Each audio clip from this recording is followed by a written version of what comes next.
Hi friends, ఈరోజు మన video ఏంటంటే మంచిగా ఎండలు చాలా ఎక్కువ ఉండేయండి. అసలు కల్లాడిపోతున్నాం, చచ్చిపోతున్నాం ఎండలకి. ఈ ఎండలకి మనకి పొట్టలు కానీ బాగా చల్లదనంగా ఉండాలంటే మనం ఏం చేసుకోవాలి? రాగి పిండితోటి రాగి అంబలు చేసుకోవాలి. ఈ రాగి అంబలు ఎలా చేసుకోవాలో రండి చూపిస్తా. ఇక్కడ నేను ఒక 3 టీ స్పూన్లు రాగి పిండి తీసుకున్నాను. అంటే నేను ఇక్కడ షాపులో కొనుక్కొచ్చిందేనండి. తీసుకొని మంచిగా నీళ్లు పోసి కలిపి పెట్టుకోవాలి. ముందు ఫస్ట్ ఈ విధంగా నీళ్లు పోసుకొని మంచిగా కలిపి ఒక గంట 2 గంటలు పక్కన పెట్టేసుకోవాలి. కానీ చాలా హెల్త్కి చాలా మంచిదండి, చాలా బాగుండిద్ది. పిల్లల కానించి పెద్దోళ్ళ కాడికి ఎవరైనా ఈ రాగి జావ కనుక చేసుకొని తాగితే చాలా బాగుండిద్ది. ఈ ఎండలకి చాలా మందికి వేడి ఉండిద్ది, వేడిని కూడా చాలా తగ్గించేసిద్ది ఈ రాగి జావ. అంత మంచిదన్నమాట. ఇక్కడ నేను 2 గంటల తర్వాత చూపిస్తున్నా. ఇక్కడ నేను ఒక 3 కప్పులు నీళ్లు తీసుకున్నాను.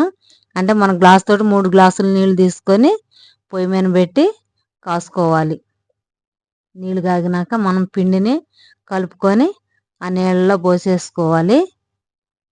నీళ్లు కాగినాయి కదా, కలిపింది మనము నీళ్ళలో పోసుకొని బాగా ఉడికించుకోవాలన్నమాట. ఒక 3 నిమిషాలు కానీ 4 నిమిషాలు కానీ మంచిగా ఉడికించుకోవాలి ఈ పిండిని. ఇట్లాగా మనం కుడికి పట్టేటప్పుడు చూసారా, మనకి స్లోగా అది ఉడుకుతూ ఉండిద్ది. మనం కానీ పక్కకి వెళ్ళామంటే మొత్తం పొంగిపోయిద్ది. జాగ్రత్తగా మనం ఉడికించుకోవాలి. చూసారా, మనకి పిండి ఉడికిందంటే మనకి మంచి స్మెల్ కూడా వచ్చిద్ది. ఈ విధంగా ఉడికించుకోవాలి. బాగా దగ్గర పడుతూ ఉంటుంది, అడుగంటుకోకుండా ఉడికించుకోవాలి. ఇదిగో ఈ విధంగా ఉడికించుకోవాలి. మనకి 3 నిమిషాల తర్వాత మంచిగా దగ్గరకు వచ్చింది. నేను కుండలో పెరుగు పెట్టాను. ఆ పెరుగుని తీసుకొని మనము మజ్జిగ చేసుకుందాము. ఇప్పుడు స్టవ్ బంద్ చేసుకుందాం. మనకు బాగా ఉడికిపోయింది. ఇప్పుడు మనం ఆ పెరుగు తీసుకొని మనం మజ్జిగ చేసుకుందాం.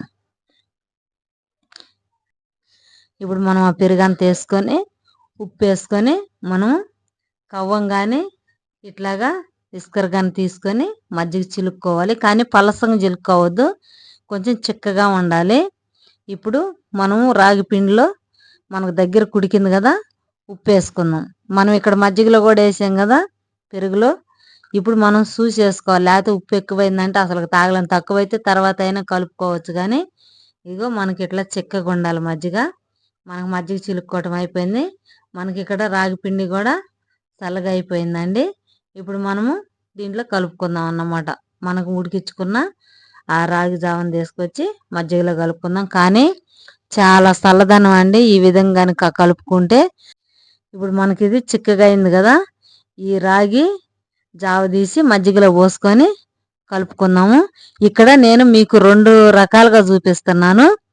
ఇక్కడ పిల్లలు చాలా మంది ఇట్లా పెరుగుతోటి మజ్జిగతోటి ఇష్టపడరు, అందుకని పాలతోటి కూడా చేసుకుంటే చాలా బాగుంటుంది. పిల్లలు ఇదైతే చాలా ఇష్టంగా తింటారన్నసారి. ఇక్కడ పాలు కాగుతున్నాయి. మనం ఒక 2 టీ స్పూన్లు కానీ 3 టీ స్పూన్లు కానీ చక్కెర వేసుకొని పాలు కాసుకోవాలి. పాలు కాసుకొని చల్లార్చుకొని పక్కన పెట్టేసుకోవాలి. మనకి ఇక్కడ పాలు కాగినాయి, పాలు చల్లార్చుకుందాం పక్కన పెట్టేసుకొని. మనకి ఇక్కడ పిండి కూడా బాగా జావ కూడా చల్లగా అయింది. ఇప్పుడు మనం మజ్జిగలో పోసేసుకొని మంచిగా కలుపుకుందాం. కలుపుకొని ఉప్పు టేస్ట్ చూసుకోవాలి. మీ రుచికి తగినంత ఉప్పు వేసుకోవాలి. ఉప్పు వేసుకొని మనం ఇప్పుడు వేరే గ్లాసుల్లోకి సర్వ్ చేసుకోవాలి. దీంట్లోకి ఉల్లిగడ్డ, పచ్చిమిరపకాయ సన్నగా దరుక్కొని కానీ వేసుకుంటే చాలా బాగుండిద్ది. మనం తాగేటప్పుడు మనకి ఆ పంట కింద తగిలినప్పుడు చాలా బాగుండిద్ది. ఇక్కడ నాకు కొంచెం ఉప్పు తక్కువైంది, కొంచెం ఉప్పు వేసుకున్నాను. ఈ విధంగా కలిపి పక్కన పెట్టేసుకున్నాం. ఇక్కడ నేను ఉల్లిగడ్డ ఒకటి సన్నగా తరుక్కున్నాను, ఒక 2 పచ్చిమిరపకాయలు సన్నగా కట్ చేసేసాను, ఒక క్యారెట్ కూడా సన్నగా తురిమి ఈ 3 కలిపి పక్కన పెట్టేసాను అన్నమాట. ఇప్పుడు మనము ఈ రాగి జావని వేరే గ్లాసుల్లోకి సర్వ్ చేసుకుందాం. ఈ విధంగా చేసుకుంటే ఈజీగా 2-3 గ్లాసులైనా హాయిగా తాగుతారు. చాలా బాగుండిద్ది. ఇప్పుడు మనం గ్లాసుల్లోకి సర్వ్ చేసుకుందాం.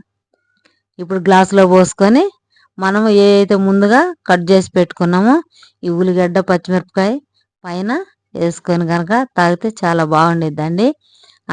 ఇప్పుడు మనకు మజ్జిగలో చూపించాను కదా, ఇక్కడ మనకి పాలతోటి ముందు మనం కాసిన రాగి జావ గ్లాసులో పోసేసుకొని పాలు పోసి కలిపి పిల్లలకి ఇస్తే చాలా బాగా తాగుతారు. కానీ ఈ పాలతోటి చేసుకున్నా కానీ చాలా బాగుండిద్ది. ఇంకా ఫ్రిడ్జ్లో పెట్టుకోవచ్చు, ఇట్లా చల్లగా తాగొచ్చు. అంటే ఇట్లా కుండలో పెట్టుకొని కూడా తాగొచ్చండి. ఈ వీడియో కనుక మీకు నచ్చినట్లయితే లైక్ చేయండి, షేర్ చేయండి, సబ్స్క్రైబ్ చేసుకోండి. కానీ మీరు కూడా ఈ విధంగా